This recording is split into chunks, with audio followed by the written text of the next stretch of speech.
اعوذ باللہ من الشیطان الرجیم بسم اللہ الرحمن الرحیم وتلک حجتنا آتیناها ابراہیم علی قومہ نرفع درجات من نشاء ان ربک حکیم علیم ووهبنا له اسحاق ويعقوب كلا هدينا ونوحا هدينا من قبل ومن ذريته داود وسليمان وأيوب ويوسف وموسى وهارون وكذلك نجزي المحسنين وزكريا ويحيى وعيسى وإلياس كل من الصالحين وإسماعيل واليسع ويونس ولوطا وكلا فضلنا على العالمين ومن آبائهم وذرياتهم وإخوانهم واجتبيناهم وهديناهم إلى صراط مستقيم ذلك هدى الله يهدي به من يشاء من عباده ولو أشركوا لحبط عنهم ما كانوا يعملون أولئك الذين آتيناهم الكتاب والحكم والنبوة فإن يكفر بها هؤلاء فقد وكلنا بها قوما ليسوا بها بكافرين أولئك الذين هدى الله فبهداه مقتده قل لا أسألكم عليه أجرا إن هو إلا ذكرى للعالمين صدق الله العظيم۔ گزشتہ دروس میں حضرت ابراہیم علیہ السلام نے ستارہ پرست قوم کے سامنے ایک خاص انداز سے دلیل پیش کی تھی اور ستاروں کا الوہیت میں شریک نہ ہونا ثابت کیا تھا۔ اب ایک آیت میں اللہ تبارک و تعالیٰ اس استدلال کی تحسین فرما رہے ہیں کہ وہ ہماری دلیل تھی، ہم نے ان کو قوم کے مقابلے میں پیش کرنے کے لیے دی تھی۔ اس میں اشارہ ہے کہ یہ واقعہ نبوت کے بعد کا ہے۔ تو یہ جو خیال ہے لوگوں کا کہ حضرت ابراہیم علیہ السلام ابتدائی زندگی میں کائنات میں غور کر کے توحید تک پہنچے ہیں، انہوں نے کبھی تارے کو خدا مان لیا، کبھی سورج کو خدا مان لیا، کبھی جو ہے وہ چاند کو خدا مان لیا، پھر ان پر غور کر کے توحید تک پہنچے ہیں، یہ خیال گمراہ کن ہے۔ اس سے وہ جن کا نظریہ یہ ہے وہ یہ سمجھانا چاہتے ہیں کہ ابراہیم علیہ السلام بھی پہلے شرک کرتے تھے، تو یہ ان کا خیال بالکل غلط ہے۔ حضرت ابراہیم علیہ السلام کا تمام انبیاء میں عالی مرتبت ہونا بیان کیا ہے۔ ہاں، ہم جس کا چاہیں اللہ فرماتے ہیں درجہ بلند کرتے ہیں، یعنی ابراہیم علیہ السلام کا درجہ بلند کیا، پھر آخر میں اس کی وجہ بیان فرمائی کہ اللہ تعالی حکیم و علیم ہے، کون رسول شان عالی کا مستحق ہے اس کو جانتے ہیں، اور ہر حقدار کو اس کا حق اللہ پاک عنایت فرماتے ہیں۔ وَتِلْكَ حُجَّتُنَا آتَيْنَاهَا إِبْرَاهِيمَ عَلَىٰ قَوْمِهِ وَتِلْكَ حُجَّتُنَا، اور وہ ہماری دلیل ہے۔ یہ جو وہ ہے وہ اس میں اشارہ بعید ہے، مشار الیہ ستاروں والا استدلال ہے۔ آتَيْنَاهَا إِبْرَاهِيمَ عَلَىٰ قَوْمِهِ، جو ہم نے ابراہیم کو ان کی قوم کے مقابلے میں دی تھی۔ نرفع درجات من نشاء، ہم جس کے چاہیں درجے بلند کرتے ہیں۔ ان ربک حکیم علیم، بے شک آپ کے رب بڑی حکمت والے، بڑے علم والے ہیں۔ حضرت ابراہیم علیہ السلام نے مورتیوں کا معبود نہ ہونا اور ستاروں کا قابل پرستش نہ ہونا جو سمجھایا ہے وہی عقیدہ توحید ہے۔ تمام انبیاء اور رسل اس عقیدے پر متفق ہیں۔ تمام انبیاء اور رسل نے اسی عقیدے کی ہی لوگوں کو دعوت دی ہے، اسی عقیدے کی تعلیم لوگوں کو دی ہے۔ ان آیات پاک میں 18 انبیاء اور رسل کا تذکرہ ہے۔ 18 انبیاء اور رسول کا تفصیلی تذکرہ ہے اور باقی کا اجمالی تذکرہ ہے۔ ان حضرات نے لوگوں کو توحید کی تعلیم اللہ کی ہدایت سے دی ہے، اس لیے کہ یہ توحید جو ہے یہ بنیادی عقیدہ ہے، اس عقیدے کے بغیر نجات ممکن نہیں ہے۔ اعمال کا اعتبار بھی اسی عقیدے کے ساتھ ہے، اس لیے آخر میں فرمایا کہ اگر بالفرض انبیاء اور رسول بھی اللہ کے ساتھ کسی کو شریک کریں تو ان کے اعمال بھی برباد ہو جائیں۔ الیاس اور الیسع، حضرت الیاس اسرائیلی نبی ہیں، بنی اسرائیل میں ایلیا کے نام سے مشہور ہیں،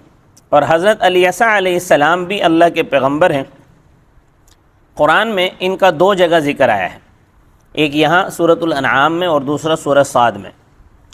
بس ان کا صرف نام آیا ہے، باقی قرآن نے ان کے حالات وغیرہ کوئی بیان نہیں کیے۔ تو ہر پیغمبر اپنے زمانے کے لوگوں سے افضل ہوتا ہے، اسی طرح انبیاء کے درمیان بھی تفاضل موجود ہے۔ سورۃ البقرہ کی آیت ہے تلک الرسل فضلنا بعضهم علی بعض،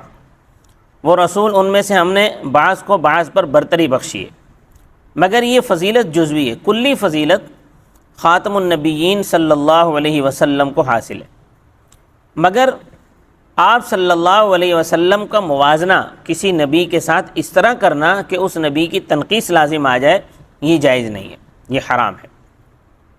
حدیث میں اس کی ممانعت آئی ہے، آپ صلی اللہ علیہ وسلم نے ایسے تقابل سے منع فرمایا ہے۔ یہ بعض خطیب لوگ لگے ہوتے ہیں، وہ نبی کریم صلی اللہ علیہ وسلم کی جب سیرت بیان کرتے ہیں تو دوسرے انبیاء کا تذکرہ ایسے کر رہے ہوتے ہیں کہ اس سے ان کی تنقیص لازم آ رہی ہوتی ہے، تو یہ جائز نہیں ہے بھائی۔ فرمایا وَوَهَبْنَا لَهُ إِسْحَاقَ وَيَعْقُوبَ، اور ہم نے ابراہیم کو اسحاق بیٹا اور یعقوب پوتا بخشا، كُلًّا هَدَيْنَا، ہر ایک کی ہم نے رہنمائی کی، وَنُوحًا هَدَيْنَا مِن قَبْلُ،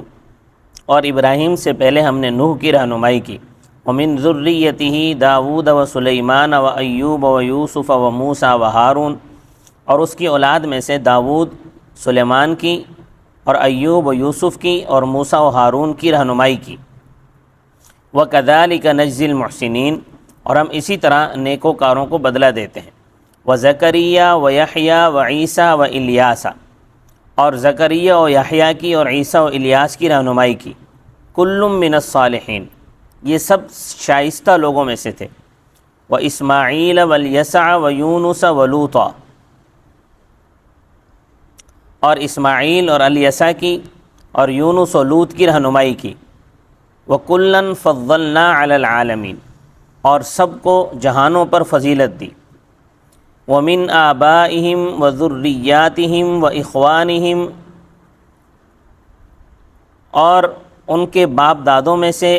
اور ان کی اولاد میں سے اور ان کے بھائیوں میں سے بعض کی رہنمائی کی، وَاجْتَبَيْنَاهُمْ وَهَدَيْنَاهُمْ إِلَى صِرَاطٍ مُسْتَقِيمٍ،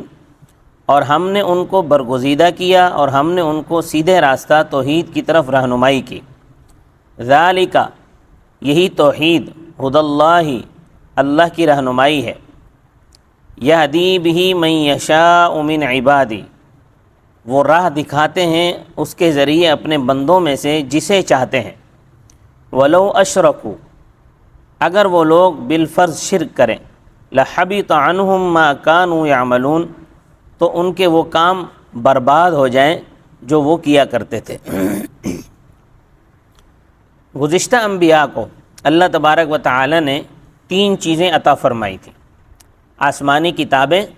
دانش مندانہ باتیں یعنی احادیث، یہ نبی کا کلام حدیث ہوتا ہے، تو زبان سے جو دانش مندانہ باتیں نکلتی تھیں، یہ دانش مندانہ باتیں، اور تیسری چیز نبوت اور رسالت، یہی تینوں چیزیں اللہ تعالیٰ نے اپنے اس آخری نبی حضور اکرم صلی اللہ علیہ وسلم کو بھی عطا فرمائی ہیں۔ اگر مشرکین مکہ ان کو قبول نہیں کرتے تو اللہ تعالیٰ نے ایک دوسری قوم تیار کی ہے، وہ آگے بڑھے گی اور ان چیزوں کو قبول کر لے گی، اور مکہ والے ان سے پھر پیچھے رہ جائیں گے۔ یہ ایک پیشن گوئی تھی جو واقعہ رونما ہونے سے چند سال پہلے کی گئی۔ نزول آیت کے 6 سال کے بعد مدینہ کے حضرات ایمان لائے، پھر وہ آپ صلی اللہ علیہ وسلم کو اور مکہ کے مسلمانوں کو دعوت دے کر مدینہ منورہ لے گئے اور اسلام کی حفاظت اور ترویج کے لیے اپنی تمام تر توانائیاں صرف کر دیں۔ اس جمعے کا گزشتہ جمعے کا بیان جو ابھی جمعہ گزرا ہے اور اس سے پچھلے جمعے کا بیان اسی ہجرت کے واقعات پر میرا بیان مشتمل ہے، تو میں اس کا انشاءاللہ لنک لگا دوں گا، وہ اگر تفصیل سے سننا چاہیں تو تفصیل سے آپ وہاں سن سکتے ہیں۔ تو یہاں حکمت سے مراد وہ تمام باتیں ہیں جو اللہ کی کتابوں کی تبیین اور تشریح کے لیے انبیاء فرماتے ہیں، اور انہی کو احادیث شریفہ کہتے ہیں۔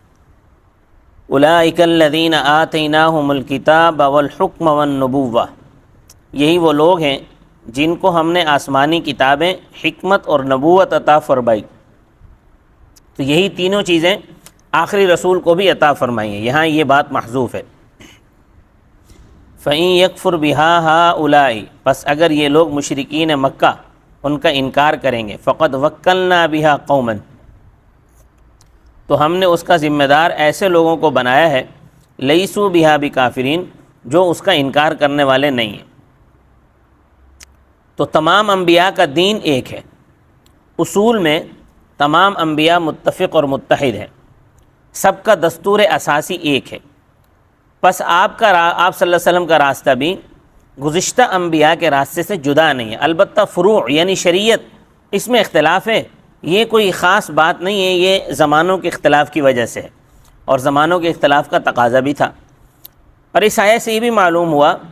کہ نبی صلی اللہ علیہ وسلم اگر کسی سابق شریعت کے کسی حکم پر عمل کریں تو امت کو بھی اس پر عمل کرنا ضروری ہے، یعنی وہ حکم ہمارے لیے بھی ہے۔ حضرت ابن عباس رضی اللہ تعالیٰ عنہ سے پوچھا گیا کہ سورہ صاد میں سجدہ ہے؟ آپ رضی اللہ تعالیٰ عنہ نے فرمایا کہ ہے، اور دلیل پیش کی کہ نبی کریم صلی اللہ علیہ وسلم نے وہاں سجدہ کیا ہے۔ پھر اس کی وجہ سمجھائی کہ نبی صلی اللہ علیہ وسلم نے وہاں سجدہ کیوں کیا، حالانکہ وہاں تو حضرت داؤد علیہ السلام کے سجدے کا ذکر ہے، ہمیں وہاں سجدہ کرنے کا حکم نہیں ہے۔ ابن عباس نے فرمایا کہ سورۃ الانعام آیت نمبر 90 میں نبی صلی اللہ علیہ وسلم کو گزشتہ انبیاء کی پیروی کا حکم دیا گیا، چنانچہ آپ صلی اللہ علیہ وسلم نے سورہ صاد کا جو سجدہ ہے اس پر سجدہ کیا،